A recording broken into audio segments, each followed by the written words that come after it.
Hello friends, welcome back to our channel. तो students, आज हम डिस्कस करने वाले हैं एस्थेटिक्स एंड उसका नेचर का रिलेशन। ठीक है। सो लास्ट की क्लासेस में हमने मीनिंग कर चुके हैं, different aesthetics and different art forms भी हम डिस्कस कर चुके हैं। ठीक है। तो ये सारी चीज़ें हमारी हो चुकी है। Everyday aesthetics and everyday life वाला भी हम टॉपिक कवर कर चुके हैं। सो आज का जो हमारा टॉपिक है that is aesthetics and nature. Aesthetics और नेचर का क्या रिलेशनशिप है वो आज हम डिस्कस करेंगे इस लेक्चर के अंदर। तो इसके बाद हमारा बस एक लास्ट टॉपिक बचेगा दैट इज़ जो कि एस्थेटिक्स से रिलेटेड होगा। So aesthetic and nature intersect in profound ways shaping human perception, experiences and cultural expressions throughout history. This relationship explores how natural beauty influences artistic creation, environmental design, emotional experience, philosophical reflection, aesthetics and nature. हम ये सारी चीज़ें एक एक करके discuss करते हैं। Let's see. Appreciation of natural beauty. क्या है फर्स्ट पॉइंट हमारे पास? Appreciation of the natural beauty, जिसमें फर्स्ट पॉइंट है हमारा सेंसरी एक्सपीरियंस, मतलब हमारे सेंसेस के थ्रू जो एक्सपीरियंस हम लेते हैं हम उसकी बात करेंगे। सेंसेस की बात है, दैट मीन्स हमारे 5 सेंसेस तो है ही। ठीक है। नेचर ऑफर्स सेंसरी एक्सपीरियंसेस, तो नेचर हमें डिफरेंट एक्सपीरियंसेस ऑफर करती है। ठीक है। जैसे कि विजुअली हम देखते हैं कुछ चीज़ें, वाइल्ड लाइफ की हम जो आवाज़ें सुनते हैं, हम डिफरेंट एनिमल्स की आवाज़ सुनते हैं। ठीक है। फ्लावर्स की जो फ्रेगरेंस सूंघते हैं, और फिर टेक्सचर्स जो हम देखते हैं लैंडस्केप का, ये सारी के सारी चीज़ें क्या है, ये सारे हमारे सेंसरी एक्सपीरियंसेस हैं। हम सेंसेस के थ्रू एक्सपीरियंस कर रहे हैं किसे, जो नेचर हमें प्रोवाइड कर रहा है। Aesthetic appreciation of natural environment क्या इन्वॉल्व करता है?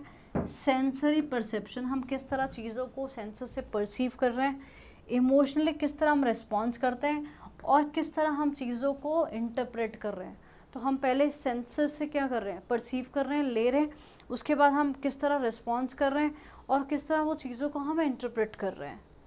फिर आता है हमारे पास विजुअल एस्थेटिक्स। तो अभी हमने देखा सेंसरी एक्सपीरियंस हमारा हो चुका है, फिर विजुअल एस्थेटिक्स में क्या आ जाएगा, जो चीज़ें हम देखते हैं। ठीक है। सो विजुअल एस्थेटिक्स की बात करें, natural landscape inspires awe admiration through their visual elements such as scenic vistas. तो आप देखोगे ना, बहुत जगह पे आप घूमने के लिए जाते हो तो आप बोलते हो ना, यार वहाँ सीनिक ब्यूटी है। ठीक है।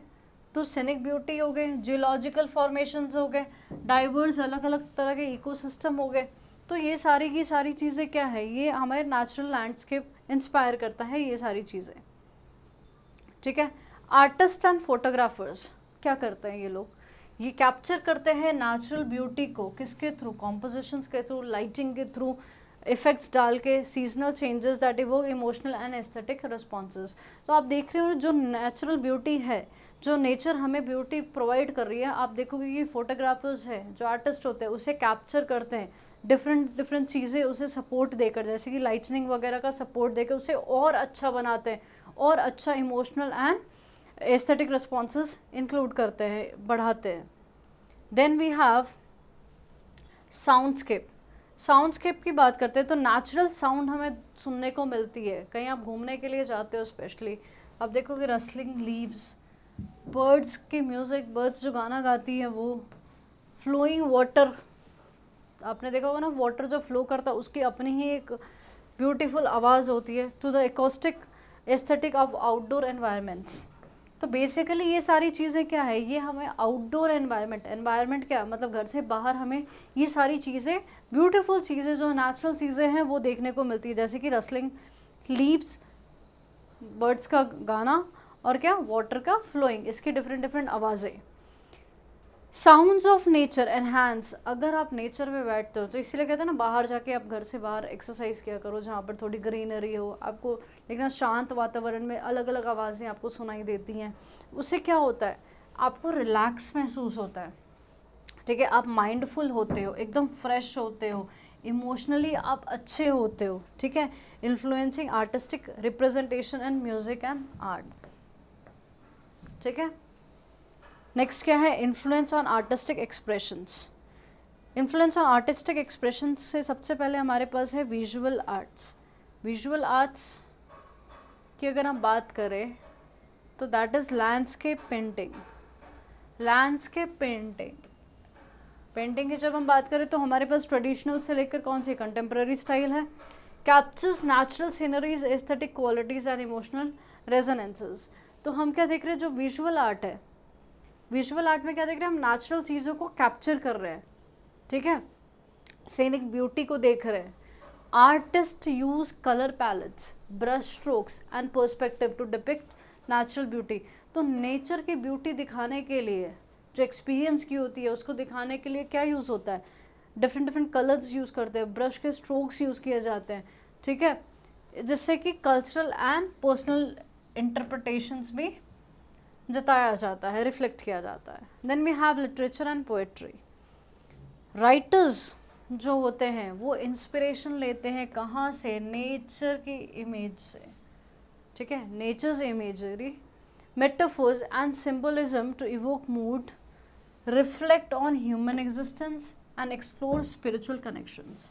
तो जब आप लिटरेचर और पोएट्री की बात करते हो, राइटर्स क्या करते हैं, राइटर्स वो इमेजिनेशन पे आपको लेकर चले जाते हैं, ठीक है, डिफरेंट डिफरेंट मेटाफोर्स यूज़ करते हैं, सिंबल्स यूज़ करते हैं, ताकि आपका मूड क्या हो, इवोक हो, ठीक है, रिफ्लेक्ट करता है किस में, ह्यूमन एग्जिस्टेंस पे, और एक्सप्लोर क्या करता है, आपके जो स्पिरिचुअल कनेक्शंस है उसे एक्सप्लोर करने की कोशिश करता है।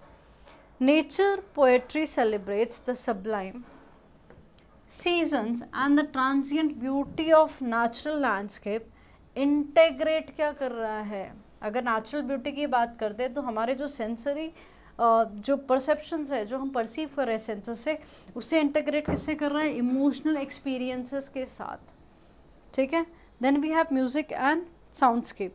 म्यूज़िक एंड साउंडस्केप, कंपोजर्स और म्यूजिशियंस जो होते हैं वो क्या करते हैं, क्रिएट करते हैं नेचर इंस्पायर्ड म्यूज़िक।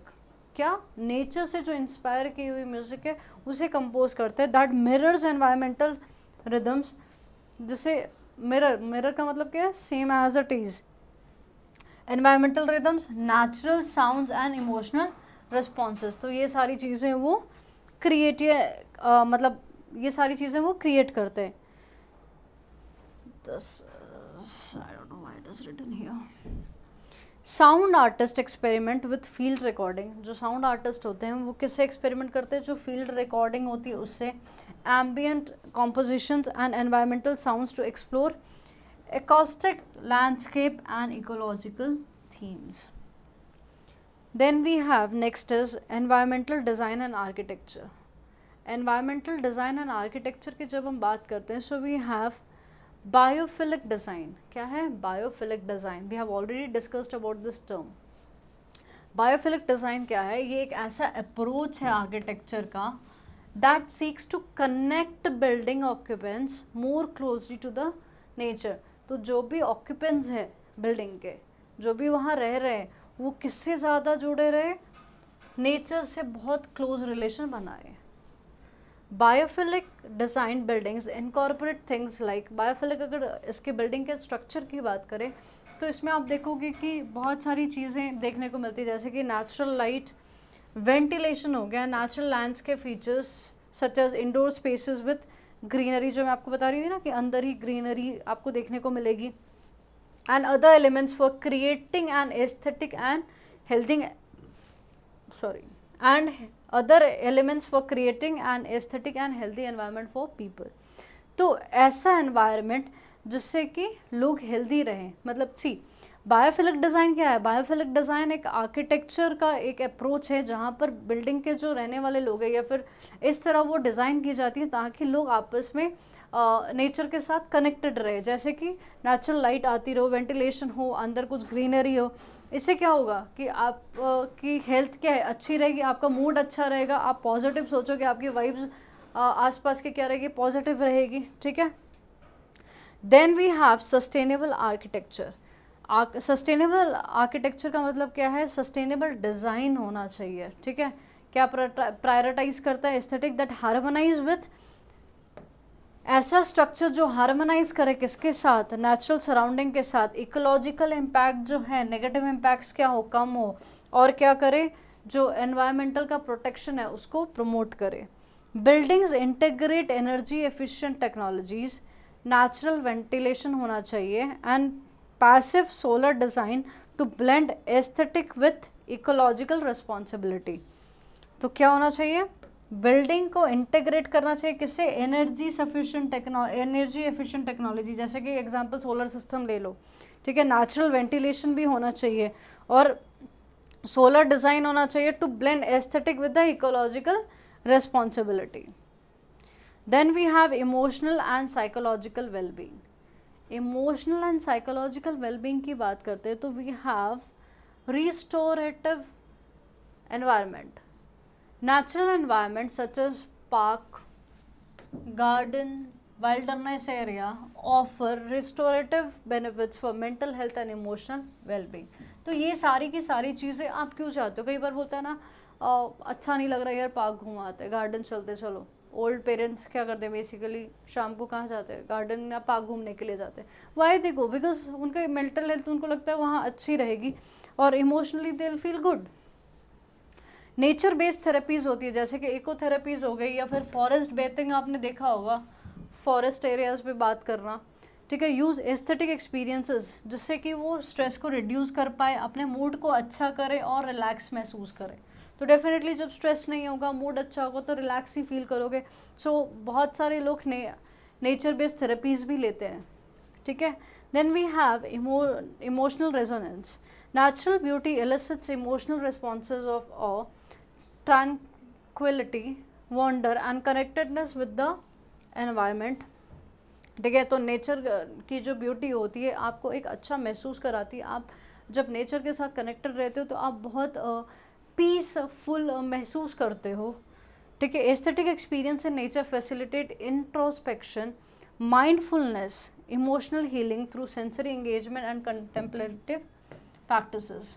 तो बेसिकली जब आप नेचर के साथ जुड़े रहते हो तो आप अपने आप में ही अच्छा महसूस करते हो, आप इमोशनली स्ट्रॉन्ग महसूस करते हो, ठीक है। आपकी सेंसेस जो है वो एंगेज होती है, इमोशनल बेटर हो जाते हो, स्ट्रेस आपका कम हो जाता है, रिलैक्स आप फील करते हो। फिलोसफिकल एंड कल्चरल पर्सपेक्टिव, अगर फिलोसफिकल एंड कल्चरल पर्सपेक्टिव की बात करें,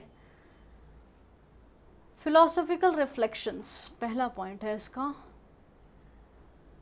एस्थेटिक ऑफ नेचर, जब हम नेचर के एस्थेटिक की बात करते हैं ये क्या एक्सप्लोर करता है, फिलोसफिकल कॉन्सेप्ट, जैसे कि ब्यूटी की बात करेगा, सब्लाइम, रिलेशन किसकी किसकी, ह्यूमन की एंड द वर्ल्ड की। कौन सा वर्ल्ड, नेचुरल वर्ल्ड की। Philosophers contemplate nature's aesthetic value, ethical implications of environmental aesthetics and metaphysical aspect of the natural beauty. Cultural interpretation की बात करते हैं। So cultures worldwide celebrate, culture क्या है, वर्ल्ड वाइड सेलिब्रेट करता है natures aesthetic significance through किस तरह, आर्ट, फोकलोर मतलब पुरानी कहानियाँ, रिचुअल्स एंड स्पिरिचुअल प्रैक्टिसेस के through. Indigenous cultures integrate ecological knowledge, symbolism and reverence for natural landscape into culture narratives and traditions. तो अगर इंडिजिनस कल्चर की बात करें तो ये क्या क्या चीज़ों का ब्लेंड है, इकोलॉजिकल नॉलेज का, सिंबल्स का और reverence for natural landscape into cultural narratives and traditional artistic traditions. Then we have conservation and environmental ethics.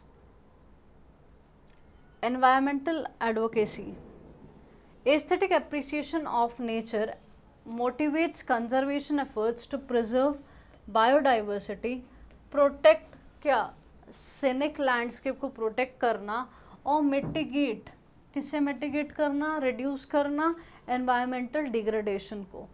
Environmental aesthetic की जब हम बात करते हैं तो एनवायरमेंटल एस्थेटिक्स क्या होता है, environmental aesthetics inform public awareness, public को अवेयर करना, कैंपेन्स करने, ठीक है, पॉलिसीज़ बनाने ताकि सस्टेनेबल डेवलपमेंट हो और इकोसिस्टम प्रोटेक्ट रहे हमारा, ठीक है।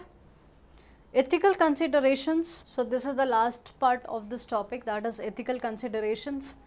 एथिकल एस्थेटिक्स की जब हम बात करते हैं तो वो एम्फोसाइज करता है रिस्पॉन्सिबिलिटीज़ को। कौन सी रिस्पॉन्सिबिलिटी, किसके टूवर्ड्स, मतलब किसके टूवर्ड्स की बात कर रहा है ये, इकोलॉजिकल इंटीग्रिटी, बायोडाइवर्सिटी को कंजर्व करना और फ्यूचर जनरेशन्स की वेलबींग की बात कर रहा है। तो हमने क्या देखा, एस्थेटिक्स की in relation to ethical emphasise क्या कर रहा है, रिस्पॉन्सिबिलिटी किसके टूवर्ड्स, इकोलॉजिकल इंटीग्रिटी, डाइवर्सिटी को कंजर्व करना और फ्यूचर जनरेशन्स की वेलबींग के बाद। फिर एस्थेटिक वैल्यूज़ इंस्पायर क्या, एथिकल चॉइसेस इन लाइफस्टाइल। जब हम एस्थेटिक वैल्यूज़ की बात करें, ये हमें इंस्पायर करता है किस चीज़ में, एथिकल चॉइसेस करने में। एथिकल चॉइसेस कहाँ पे, दैट इज़ लाइफस्टाइल में। हम जो कंज्यूम कर रहे हैं, हमारा जो कंजम्पशन पैटर्न है उस पर, एंड जो डिसीजन मेकिंग है एनवायरनमेंट से related, to prioritise ecological sustainability, ताकि जो हमारा इकोलॉजिकल है उसे हम सस्टेन कर पाए। सो हम एंड करते हैं ये टॉपिक को, कंक्लूजन एक बार पढ़ लेते हैं। Aesthetics and nature intersect to enrich human experiences. जब हम बात कर रहे हैं एस्थेटिक्स और नेचर, ये क्या हो रहा है, आपस में इंटरसेक्ट कर रहे हैं, ठीक है। इससे क्या हो रहा है, हमारा जो ह्यूमन एक्सपीरियंसेस है वो बढ़ रहे हैं। ये इंस्पायर कर रहा है आर्टिस्टिक क्रिएशंस को, क्योंकि म्यूज़िक आपने देखा, डिफरेंट पेंटिंग्स आपने बात करी, आपने देखा कि जैसे राइटर्स हैं, पोएटर्स हैं, वो क्या है, वो अच्छी तरह अपनी कहानियाँ लिख सकते हैं। एंड प्रमोट एनवायरमेंटल स्टीवर्डशिप, ठीक है। Appreciating natural beauty enhances.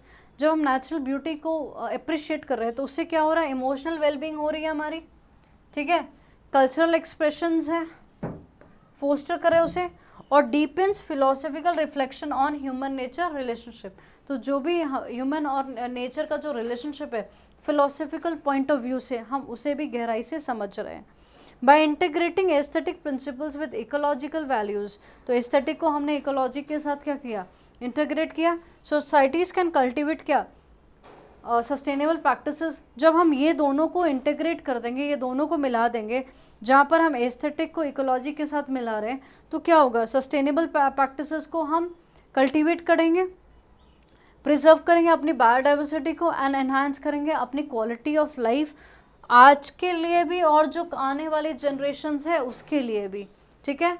तो आई होप आपको ये टॉपिक समझ में आया होगा, ठीक है। This topic was not at all tough, ये सिर्फ रीडिंग वाली टॉपिक है, इसीलिए बहुत ज़्यादा एक्सप्लेनेशन इस पर नहीं दे सकते। तो अगर आपको क्वेश्चन आता है एस्थेटिक्स एंड नेचर के रिलेशनशिप के बारे में, तो आप ये टॉपिक प्रिपेयर करके जा सकते हो एग्ज़ाम में, ठीक है। तो फिर हमारा जो लास्ट टॉपिक है, that is cultural variations in perception of beauty, वो हम करेंगे नेक्स्ट क्लास में, ठीक है स्टूडेंट्स। तो मिलते हैं आपको नए लेक्चर में एक नए टॉपिक के साथ। Thank you so much for watching this video.